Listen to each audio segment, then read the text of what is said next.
Tom Panos, John McGrath, Troy Malcolm, you're getting the double today. That is audio and video. Guys and girls, I'm so pumped and excited because not are we only together, which doesn't happen every podcast. Sometimes we use Zoom, or if we're in different parts of Australia, phone, or Zencaster. But there's nothing better than being with the guys, the team that came together. So, John, South Sydney Rabbitohs, fresh on my mind. Burgess is gone. He's based on articles. He will not be playing next year. Yeah, he'll get paid out because it's an injury. But yeah, it's interesting. I think it shows that in our industry, real estate, you can work until Billy Bridges was about 85 when he retired, and in other industries, you've got to retire at 28, 29, 30. So it's another one of the great things about real estate is you can do it until the day you die and have fun. Yeah, and having said that, I was in Auckland 2 days ago, and I was at one of the events. There was an ex-All Black, and we were talking about the rugby union, and they said, "Oh, you've got an All Black here." I can't remember his first name, but the point is that he's been running a real estate office for 30 years, and he's got an office that does 40 deals a month. And he got up, and I said, "Can I ask you, how does the pay in real estate compared to the pay playing for the All Blacks?" And he said, "Well, back then we never got paid." Yeah. It was amateur, really. Yeah, he finished in 1984, 85, I think he said. And now he's got a real estate career that's been 3 decades. He owns an office in a place called Dunedin.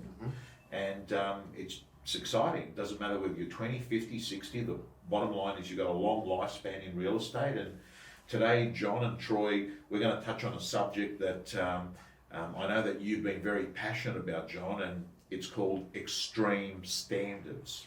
And I'd like to unpack it because there are certain things that really great operators, some of the best girls and guys in real estate, they're not negotiable on certain things, and they do them as 10 out of 10s, right?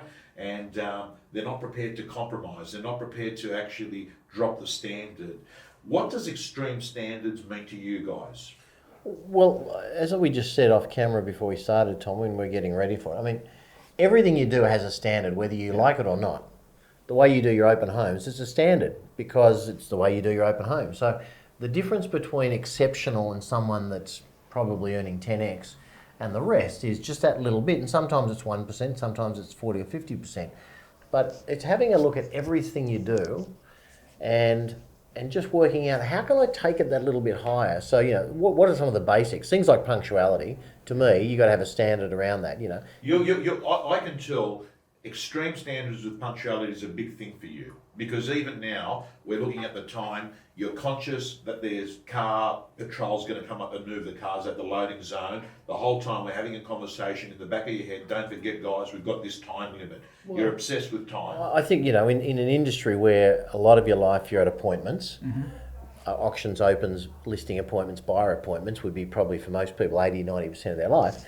You're either late or you're on time. If you're late, you're creating a bad impression. And also, in your own mind, you're getting there late and you're running, you're chasing your tail. So, I mean, punctuality for me is like sort of basic 101. And then you look at things like open homes and auctions. A lot of people, again, you turn up and they've got nothing there. They might have a little stack of brochures. There's nothing around stamp duty, nothing about home loans, nothing about other services, no comparable sales. So extreme standards would say you have all of those things beautifully laid out in some sort of pre-arranged manner, and you're there with sufficient business cards, and you have an assistant out the front taking names and numbers, not on the back of a brochure, but on a nicely typeset, purpose-designed form. These are the little things, because a lot of people are like, grab a brochure, turn it over, and then, what's your name, Mr. Panos? Great, Mr. Panos. Yeah, come through. Anyway, look up brochures. I got them in the boot. I'll just go get them. And all these little things create, or they erode credibility. They create confusion and chaos. So then when someone's getting ready to choose you to sell a property or to make an offer, they don't have the confidence. So, I like the word extreme because it really means, because a lot of people say, I think I have high standards. And high standards, like a lot of things, Troy, nowadays, I mean, most people do really good photography. Yeah. Question is it architectural quality? Because that's kind of where you got to go to nowadays to separate yourself from the pack. And a lot of people, do the basics well, and they would say, I have pretty high standards. Well, are they extreme? Yeah. What do you also? I mean, you've Well, grown up it was in that, funny, right? Tom. Automatically, as soon as you said the All Blacks, and as soon as you spoke about the Rugby League World Cup, He Rugby looks like an Union All World Black Cup. today, doesn't he? 100%. I'm trying to change Well, it. Although they lost. Jesus, So, you know what? The biceps, sun's Yeah, out, license for that. sun's Unbelievable. out, guns out. So we'll get back on topic. James Kerr spoke at Eric a couple of years ago, right? Yeah. He spoke about following around the All Blacks, and he said, what are the dominant factors that build a really successful team? Yeah. I actually think that applies to business and real Yeah. estate, and we actually train that as one of our key philosophies to say discipline or turning up on time. That's a disciplined approach. You don't let your teammate down. What are some of the other things that you do? Well, you're making sure you've got an entrepreneurial mindset. That's making the process more efficient. So instead of turning the brochure on, just writing down the names or numbers, you're using an agent box check-in app, or you're using another check-in app that looks professional and is customized. All those little things create a standard of excellence. Presentation, like the way you have your office, the way you have your car, the way you have even your home. The way you present yourself. Like, you don't all extreme have standards. to be GQ models, but you do have to present yourself in a way that you know what works with you. You're not just trying to follow a trend, and you present yourself to the market the way you want to be perceived. So I think what we're saying is, if good is there, right, extreme is like nothing beats it, and all the time through our daily lives, whether you're checking into a hotel, you'll notice an extreme standard. Whether you're having an interaction with a service person at the Apple shop, you'll notice an extreme standard there, or someone that's just okay. So what we're saying is, it appears that there's a small group of people that do some really important stuff in real estate, BIW, best in the world, and those things seem to matter. Little thing, Tom, we've got water here. When we have guests, obviously at any of our offices, typically first thing you do, you bring in some glasses and a jug of water or something like that. And I teach the girls, or the guys, but whoever is bringing them in at the time, I always say, fill the glass. Fill the glass. Fill the glass. Because most people come in, they put the jug and the empty glasses. And I'm saying that little bit of extra, 3%, 5% of extra effort, so the client or the person in the meeting doesn't have to. So for me, that's an extreme standard. A high standard is make sure that every guest that arrives is well looked after, and you bring them refreshments, at least a fresh glass of water when they sit down. An extreme standard is pour the water. Yeah. It's the little things that take it to the next level that I think. So again, this morning around first impressions, I was just talking to Megan, our head of sort of operations and front office and all our receptionists.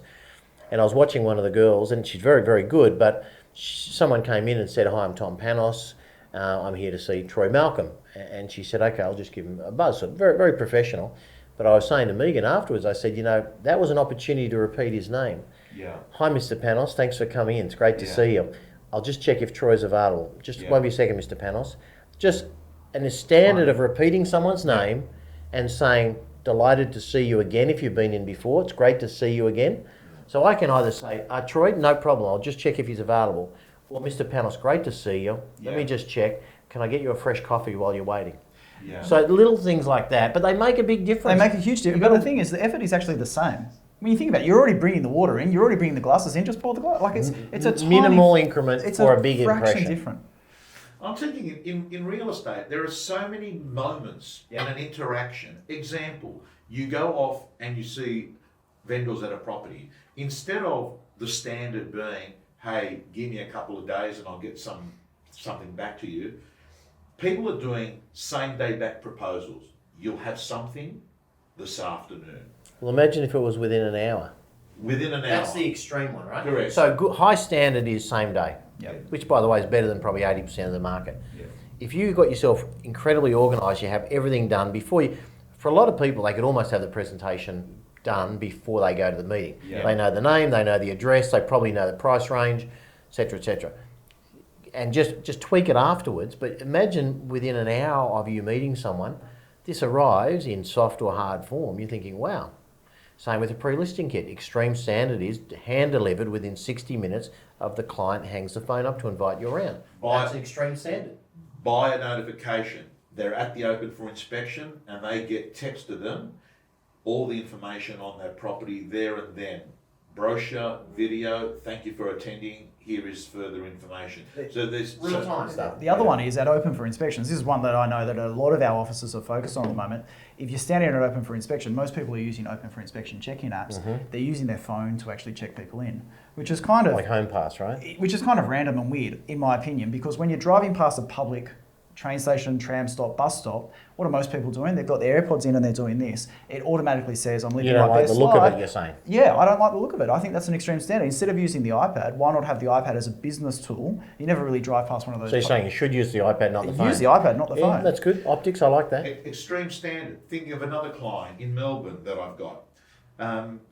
Goes to his phone, press record, this app, and look what he does. Before he leaves to the next open house, sits in his car, turns the air conditioning on, goes to this app, says,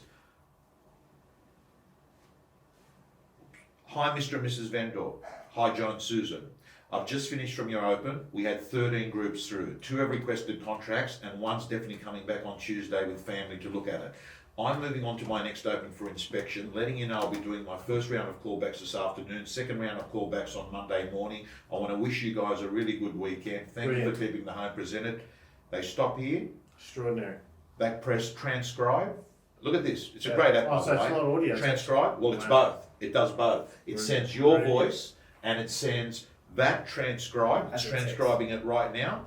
And then what Just hit happens? record. Yeah, look at there. You press share audio. You text it. I text it to John, you're my vendor. It comes up. Bang. Done. Dusted. Brilliant. And that's real lifetime data. There are people that are sitting at a cafe right now thinking to themselves, what happened to my open today? And you're getting both the voice and a text document 1 minute at the end of the open. So, because I know I've only got 2 minutes to go, there's someone about to tow your car. No, they're not. But I think we've always said that there's not one thing that creates a great sale, and there's not one thing that makes it easy to list with you. It's lots of little things.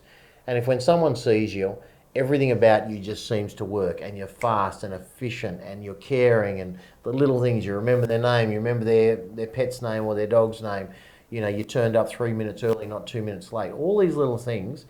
So it's really 1 + 1 + 1 + 1, all of those add up to 100%. So hopefully, and go and invent your own. You just have to think about it. Do a personal audit on everything you do. I've just thought about something, John. You've always done it. In all the time I've known you, if someone comes in, right, and you think that I probably know them, you'll tap me, what's his first name, right? Yeah, if I forgot because someone. he does that, doesn't he? Well, I know it's important, right? Yeah. People like to, and look, you can't remember everyone's. None of us can, especially in this industry where we meet often, dozens or hundreds of people a week. But you can try hard, and you can create some systems, and you can get it right more often. So anyway, let your viewers come up with some extreme standards and share them with us, maybe. Okay. Troy, as we finish off, I want to feel like we've done a valuable podcast. Give me one biggest tip. We're on, this is going live right now, so we're on the 1st day of November, correct? Yes, 1st day of November. We've got 7 weeks left. 7 weeks left. What's the biggest piece of advice that you're going to get down the camera to people with 7 weeks to go? Speak to everyone you've dealt with this year. Appraisal, whether they're a purchaser, whether they're a seller, get back in touch with them. It's a great run up to the end of the year, but actually give them some valuable insights about what's happening in the market. Contact them all. Johnny? The fastest way for you to have a great last 2 months is sell your current inventory. You've got stuff at the moment that should have sold that hasn't. Work out why it hasn't, and adjust accordingly. Pricing, presentation, marketing, have the tough love conversations if need be, and get them sold, because right now I think it's a great window of opportunity while the buyers are going hard, so anything unsold needs to be sold. Ladies and gentlemen, guys and girls, listeners, viewers, we're signing off. Thank you for your attention. See you later. There you guys.